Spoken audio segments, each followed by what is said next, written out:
Mes amis béliers, bonjour et bienvenue sur la chaîne Tarot à merveille. Pour votre tirage général, ceux qui me découvrent, soyez les bienvenus. J'espère que vous allez bien.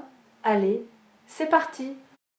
Vous avez failli ne pas cliquer sur cette vidéo. Quelque chose en vous a hésité, peut être même que vous avez scrollé, que vous êtes passé devant et puis quelque chose vous a ramené ici. Une impulsion, un picotement. Ce genre de sensation qu'on ne peut pas expliquer avec la logique, mais qu'on reconnaît avec le cœur. Et c'est exactement de cette sensation-là que nous allons parler. Parce que cette même impulsion, ce même picotement, c'est le signal que quelqu'un est en route vers vous. Pas quelqu'un que vous attendiez, pas quelqu'un que vous aviez prévu, quelqu'un d'impossible. Et quand je dis impossible, je ne parle pas d'une personne imaginaire ou d'un fantasme. Je parle de quelqu'un dont l'arrivée dans votre vie défie tout ce que votre mental considérait comme probable. Quelqu'un que vous aviez peu être rayé de vos possibilités. Quelqu'un dont la simple idée vous faisait sourire tristement en vous disant non, ça c'est pas pour moi. Eh bien, asseyez-vous confortablement parce que l'univers a un sens de l'humour que votre mental ne comprendra jamais.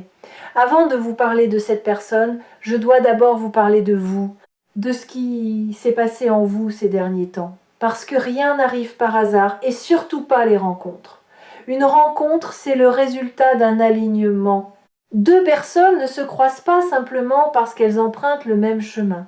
Elles se croisent parce qu'elles ont atteint, chacune de leur côté, un point précis de leur évolution.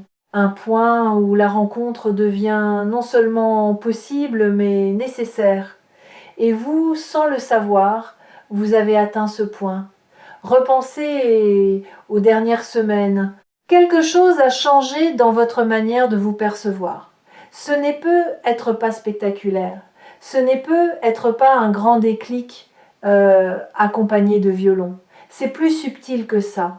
Une lassitude qui s'est transformée en tranquillité, un besoin de plaire qui a perdu de sa force, une manière de vous regarder dans le miroir qui a légèrement, presque imperceptiblement changé, comme si, pour la première fois depuis longtemps, vous commenciez à vous voir tel que vous êtes réellement, sans le filtre de vos blessures, sans le voile de vos déceptions passées, juste vous. Et ce que vous avez vu ne vous a pas déplu. Ce glissement intérieur, aussi discret soit-il, a envoyé un signal, pas un signal que vous avez consciemment émis, un signal énergétique, comme une fréquence radio qui change de station.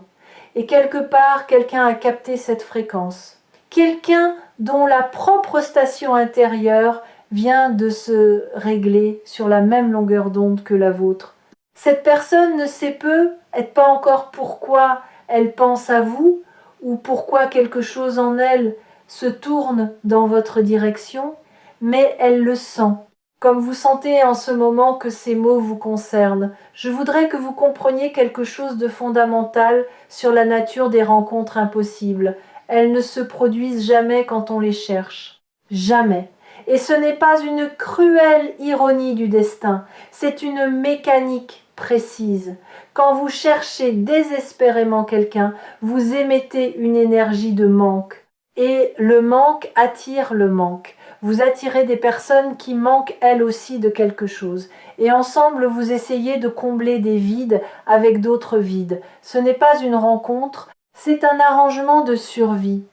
Mais quand vous cessez de chercher, quand vous commencez à habiter votre propre vie avec une forme de plénitude, même imparfaite, même fragile, quelque chose se déverrouille. Vous passez de l'énergie du besoin à l'énergie de l'accueil. Et l'accueil est magnétique. L'accueil ne court après personne. Il ouvre la porte et attend avec confiance. Il dit « Je suis entier. Et si quelqu'un vient enrichir cette entièreté, alors ce sera un miracle choisi. » Pas un pansement sur une blessure. C'est exactement l'énergie que vous dégagez en ce moment. Et c'est pour cela que cette personne impossible peut enfin se manifester. Parlons maintenant des signes. Parce que les signes sont déjà là. Vous ne les avez peu, être pas identifiés comme tels, mais ils parsèment votre quotidien depuis quelque temps. Le premier signe, c'est la nostalgie sans objet. Vous avez ressenti récemment une forme de nostalgie étrange. Pas la nostalgie d'un souvenir précis ou d'une personne en particulier. Une nostalgie diffuse, comme si votre cœur se souvenait de quelque chose qui n'a pas encore eu lieu. Comme si une partie de vous était déjà connectée à un moment futur et le regrettait par avance, tant il est beau. Cette nostalgie du futur, c'est votre âme qui perçoit ce qui arrive avant que votre mental ne puisse le conceptualiser.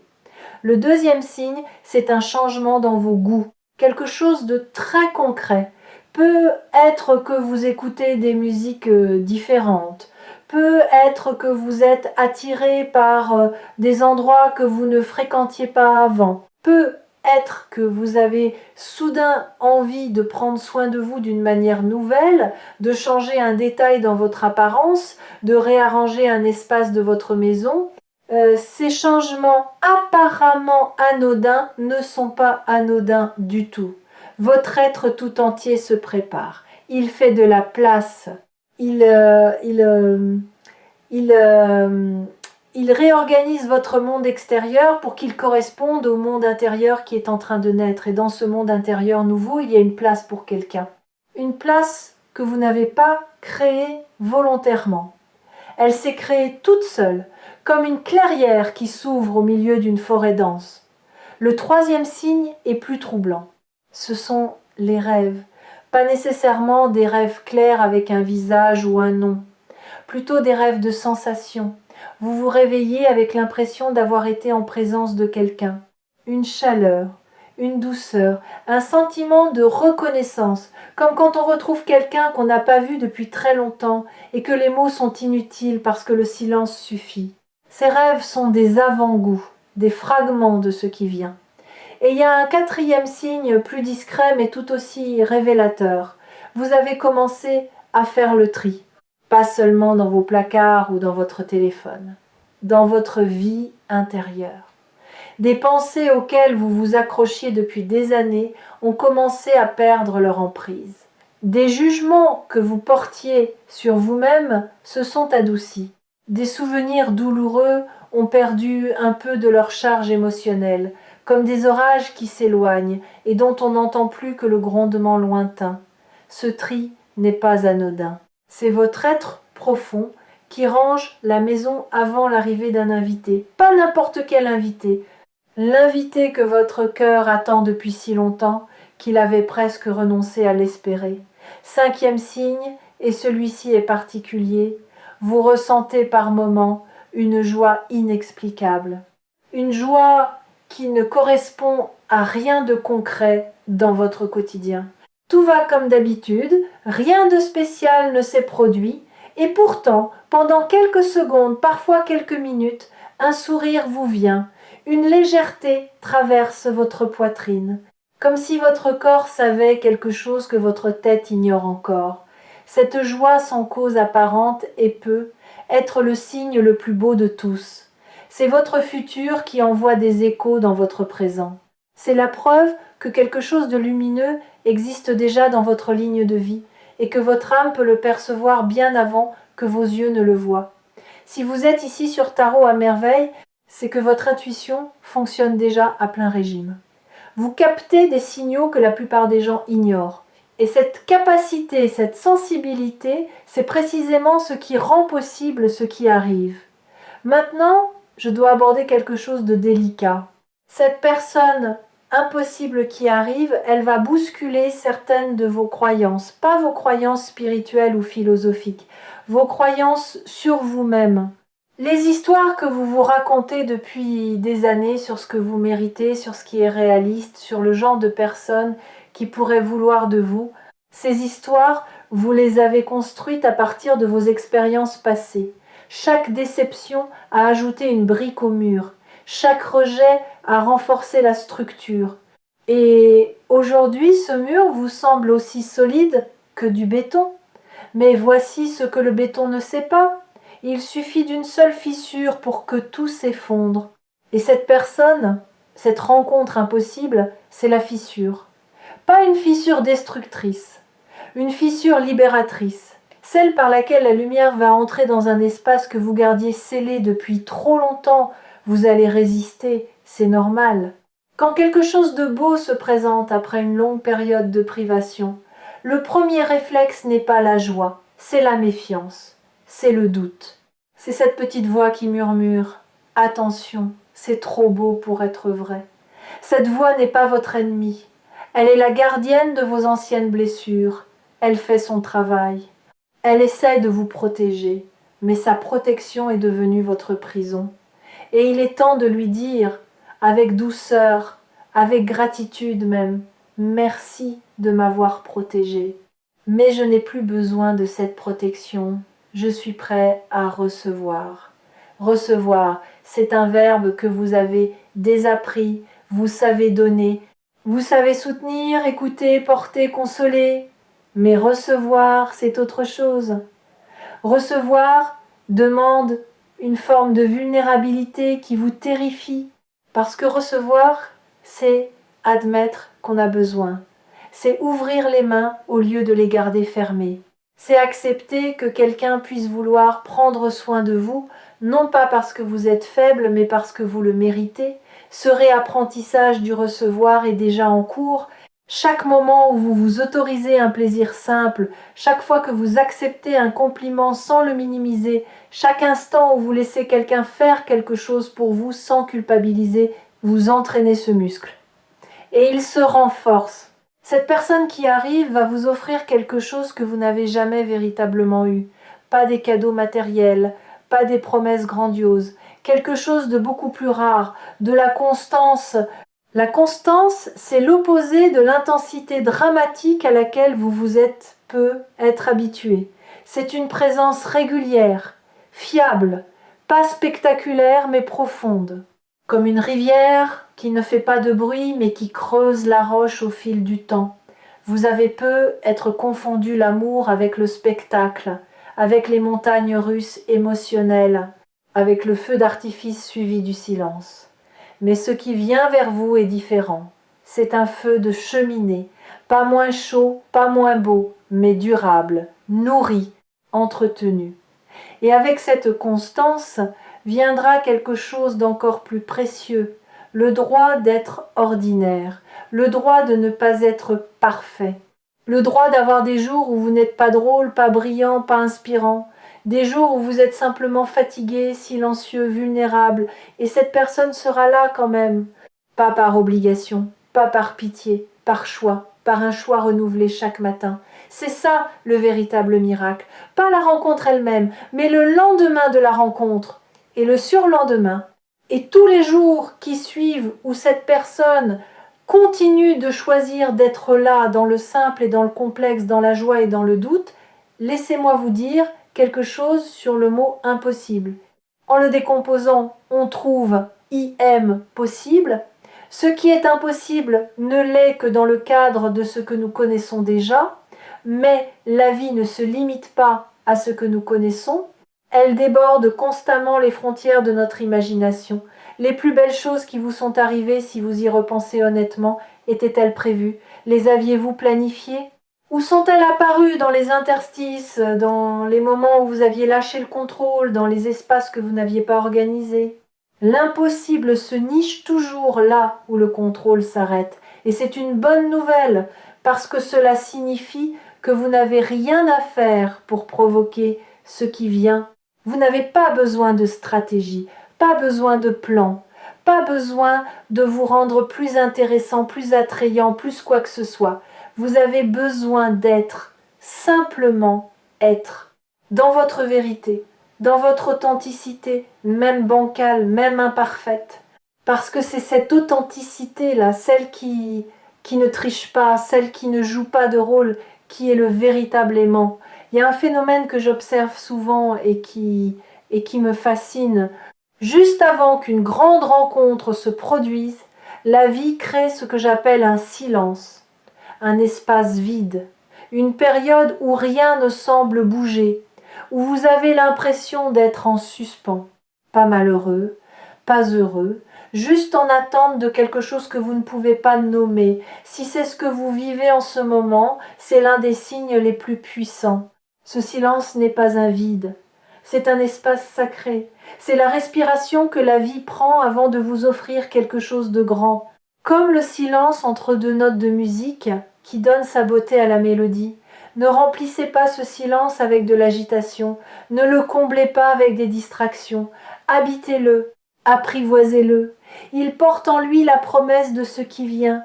J'ai envie de vous confier quelque chose que peu de gens osent dire à voix haute. Le monde vous a appris que l'amour se mérite, qu'il faut être assez beau, assez intelligent, assez drôle, assez stable, assez guéri pour qu'on vous aime. Et vous avez passé des années à essayer d'atteindre ce assez, à vous polir, à lisser vos aspérités, à cacher vos fissures. Mais voilà la vérité que personne ne vous a dite. Les gens les plus aimés ne sont pas les plus parfaits, ce sont les plus vrais. Ce sont ceux qui osent montrer leurs failles sans s'excuser d'en avoir, ceux dont le rire est parfois trop fort, dont les émotions débordent parfois, dont les mains tremblent parfois. L'amour ne cherche pas la perfection, l'amour cherche la résonance. Et votre fréquence, en ce moment, résonne avec une clarté qui attire vers vous exactement ce dont votre âme a faim. Vous vous demandez peu, être à quoi ressemblera cette rencontre? Comment elle se produira? Dans quelles circonstances? Et c'est naturel de se poser ces questions, mais je vais vous inviter à les laisser de côté. Pas parce qu'elles sont sans importance, mais parce que le mental, quand il imagine un scénario, réduit le champ des possibles, il crée des attentes. Et les attentes sont des filtres qui vous empêchent de reconnaître ce qui se présente quand ce qui se présente ne correspond pas exactement au scénario prévu. Combien de miracles avez-vous manqué parce qu'ils ne ressemblaient pas à l'idée que vous vous en faisiez? Cette fois, essayez autre chose. Au lieu d'imaginer le comment, cultivez le ressenti. Comment voulez-vous vous sentir? En paix, reconnu, vu, aimé sans condition. Libre d'être vous-même sans masque ni armure. Concentrez-vous sur ces sensations. Laissez-les vivre dans votre corps. Et faites confiance à la vie pour trouver le véhicule parfait pour les livrer jusqu'à vous. Fermez les yeux un instant si vous le pouvez. Respirez. Et dans cette respiration, permettez-vous de ressentir la gratitude pour ce qui n'est pas encore arrivé. C'est un acte de foi puissant. Remercier pour quelque chose qui n'existe pas encore dans votre réalité tangible, c'est envoyer un message clair à l'univers. Je crois en toi, je fais confiance au timing. Je sais que ce qui m'est destiné ne peut pas me manquer, et que ce qui me manque ne m'était pas destiné. Cette foi n'est pas de la naïveté. C'est la forme la plus élevée d'intelligence émotionnelle, celle qui comprend que la vie a une sagesse propre, une logique qui dépasse la nôtre et que notre rôle n'est pas de tout contrôler mais de tout accueillir. Il y a quelque chose d'autre que je perçois pour vous, un lien avec le pardon, pas le pardon au sens religieux ou moral, le pardon comme acte de libération personnelle. Il y a dans votre passé une blessure relationnelle que vous portez encore, pas comme une plaie ouverte, plutôt comme une cicatrice qui tire parfois, qui rappelle sa présence quand le temps change. Cette blessure a formaté votre manière de vous approcher des autres. Elle a installé des mécanismes de défense si subtils que vous ne les voyez même plus. Vous les prenez pour votre personnalité alors qu'ils sont des réponses à la douleur. Pour que cette personne impossible puisse véritablement entrer dans votre vie, il faut assouplir ces mécanismes. Pas les supprimer d'un coup, les assouplir, les rendre flexibles, comme on étire un muscle raide le matin. Et la clé de cet assouplissement, c'est de reconnaître que la personne qui vous a blessé n'est pas la personne qui arrive, ce sont deux êtres distincts, deux histoires différentes, deux énergies qui n'ont rien en commun. Si vous accueillez la nouvelle personne à travers le filtre de l'ancienne blessure, vous ne verrez pas qui elle est, vous verrez un fantôme. Et on ne peut pas construire avec un fantôme. Le pardon ici n'est pas pour l'autre, il est pour vous.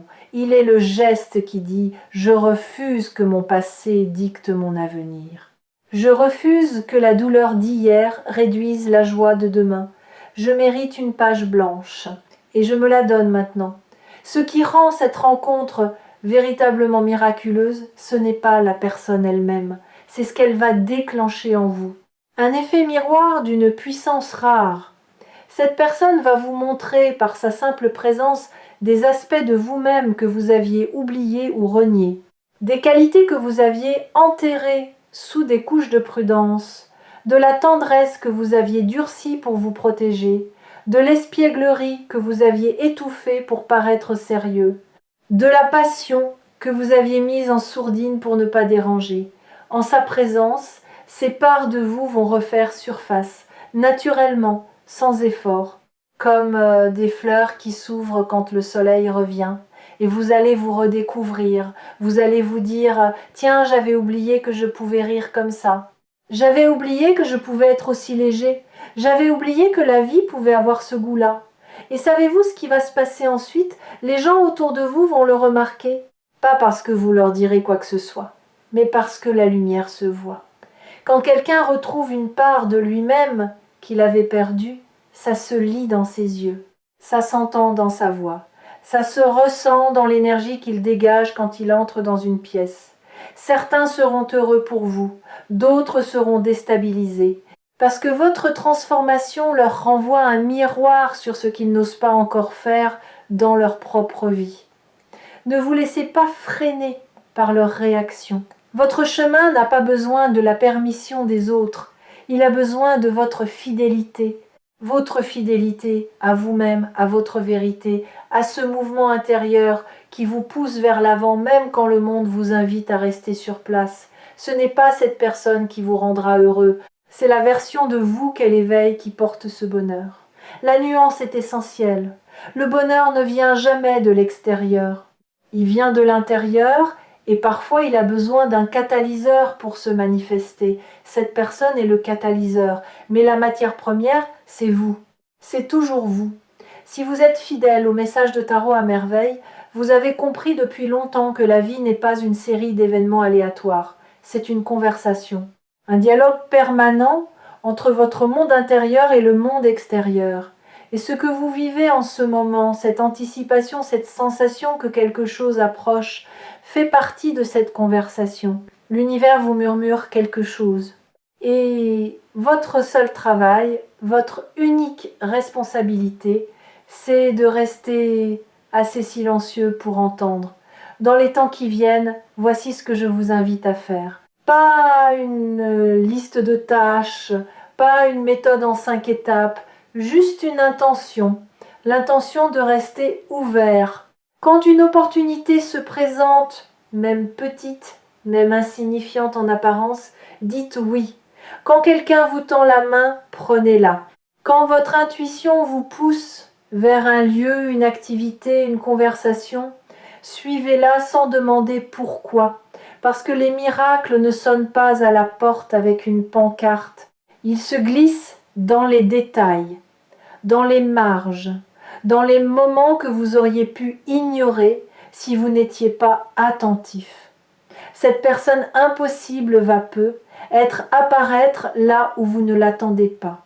Dans un contexte que vous n'aviez pas envisagé, sous une forme que vous n'aviez pas imaginée. Et c'est justement parce qu'elle échappe à vos projections qu'elle est un miracle. Un miracle, par définition, c'est ce qui dépasse notre entendement. Si vous pouviez le prévoir, ce ne serait plus un miracle, ce serait un plan. Et les plans, aussi bien construits soient-ils, ne rivalisent jamais avec la créativité de l'univers. Je veux terminer avec une image. Imaginez que votre vie est un jardin. Pendant longtemps, vous avez planté des graines et certaines n'ont jamais germé. Vous avez arrosé, attendu, espéré. Et le sol restait vide.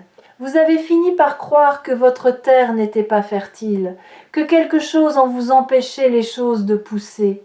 Mais ce que vous ne voyez pas, c'est que sous la surface, dans l'obscurité de la terre, les racines se formaient lentement, patiemment, sans bruit.